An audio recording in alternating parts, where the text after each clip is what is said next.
Class ரூமில் டாப்பில் உட்காந்து கிளாஸ் ரூமை கவனிக்கிறது, இல்லாத கேக்கை வெட்டி செலிப்ரேட் பண்ணுறது, ஐட்டம் டான்ஸில் ஆடுற ஆக்ட்ரஸ்க்கே டஃப் கொடுக்குற அளவுக்கு ஹாஸ்டலில் டான்ஸ் ஆடுறது, வாத்தியார் பாடம் நடத்திட்டு இருக்கும்போது பின்னாடி உட்காந்து நொறுக்கு தீனியை நொறுக்கிறது, கிளாஸ் ரூம்குள்ளே நுழைஞ்சா இது கிளாஸ் ரூம் தானா இல்லைனா ஃபோன் கடையா அப்படின்னு கன்ஃபியூஸ் ஆகிற அளவுக்கு ஃபோனை சார்ஜில் சொரிய வைக்கிறது.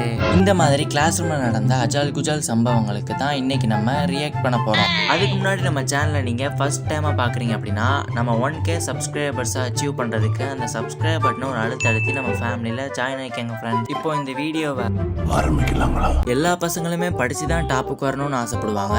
ஆனா நம்மாலே ஒரு ஸ்டெப் அதுக்கு மேலேயே போய் டாப்ல உட்கார்ந்தா படிக்கவே செய்வாரு.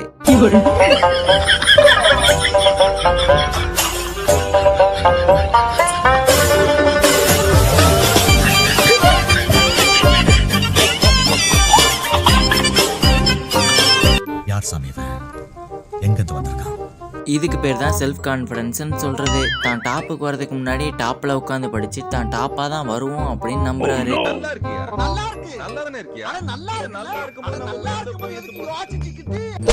டேய், இதுக்கு பேர் செல்ஃப் கான்ஃபிடன்ஸ் ஆடா. இதுக்கு பேரெல்லாம்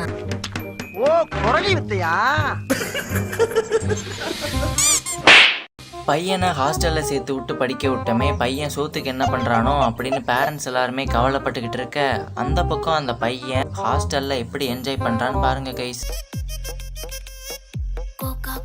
కోకా కడితే కొరకొరమంటూ చూస్తారు, పొట్టి పొట్టి కౌని వేస్తే పట్టి పట్టి చూస్తారు. కోకా కాదు కౌను కాదు కట్టులోన அவனை சொல்லி நிறுத்துங்களேன்டா. அவன் நிறுத்துற அந்த லூசுக்கு மட்டும் வந்துட்டே இருக்கான். பெண்ணை பார்த்து நிலவை பார்த்தேன், நிலவின் ஒளி இல்லை. அட பாவி, ஆளை பார்த்தா டம்மி பீஸா இருக்க, பயங்கரமான ஆளா இருக்கேடா.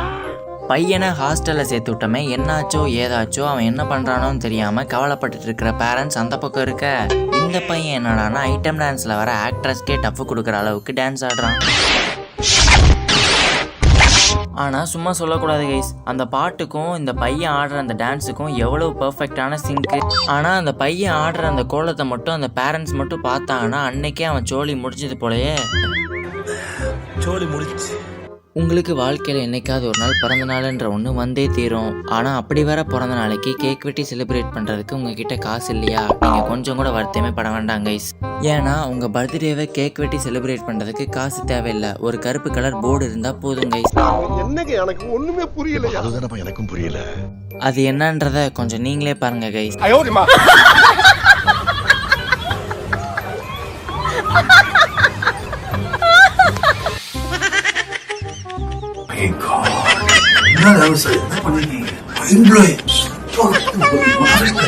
என்ன இப்போ உங்களுக்கு நம்பிக்கை வந்துருச்சா? காசே செலவு பண்ணாம கேக் வெட்டி உங்க பர்த்டேவை செலிப்ரேட் பண்ணிடலாம்னு. எங்க இருந்து தான் இவங்களுக்கு இப்படிப்பட்ட ஐடியாலாம் வருதோ எனக்கு தெரியல கைஸ். கேக்குக்கு கேக் வெட்டின மாதிரியும் ஆச்சு, அதே நேரத்துல காசு செலவு பண்ணாத மாதிரியும் ஆச்சு. ஜப்பான்கார என்னென்னமோ கண்டுபிடிக்கிறா, நான் எதை கண்டுபிடிச்சிட்டு வந்து பாரு. நான்லாம் ஸ்கூல் படிக்கும்போது யாராவது கிளாஸுக்கு ஃபோன் கொண்டு வந்து மாட்டிக்கிட்டாங்கன்னா டான் படத்தில் வர்ற பூமிநாதன் மாதிரி எத்தனை தடவை சார் சார் சார் சார்னு கெஞ்சினாலும் ஃபோனை திருப்பி தர மாட்டாங்க. ஆனால் அதுவே இந்த கிளாஸ் ரூமில் எத்தனை பேர் ஃபோனை வாங்கி வைக்கிறது? என்னையா ஓவரா பேசுறானே தவிர பாம்ப வெளிய விட மாட்டேங்கிறானயா. அந்த கொடுமையை நீங்களே கொஞ்சம் பாருங்க கைஸ்.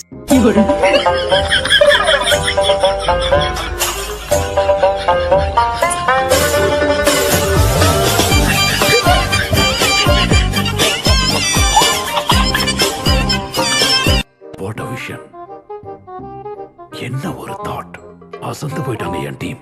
சடனாக யாராவது உள்ளே வந்து இந்த கூத்தை பார்த்தாங்கன்னா இது கிளாஸ் ரூம் தானா இல்லைன்னா ஏதாவது ஃபோன் கடையா அப்படின்னு நினச்சிட்டு மாற்றி வந்துட்டோமோ அப்படின்னு வெளியில் போகிறதுக்கு கூட வாய்ப்பு இருக்குது கைஸ்.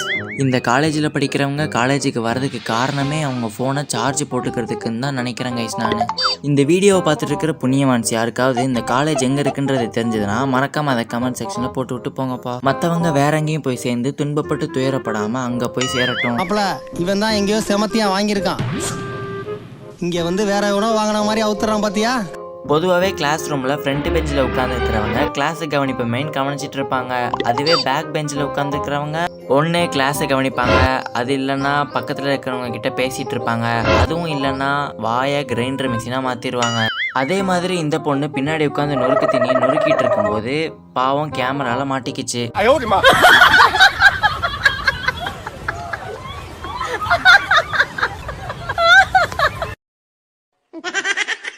எப்ப பார்த்தாலும் சோறு சோறு சோறு.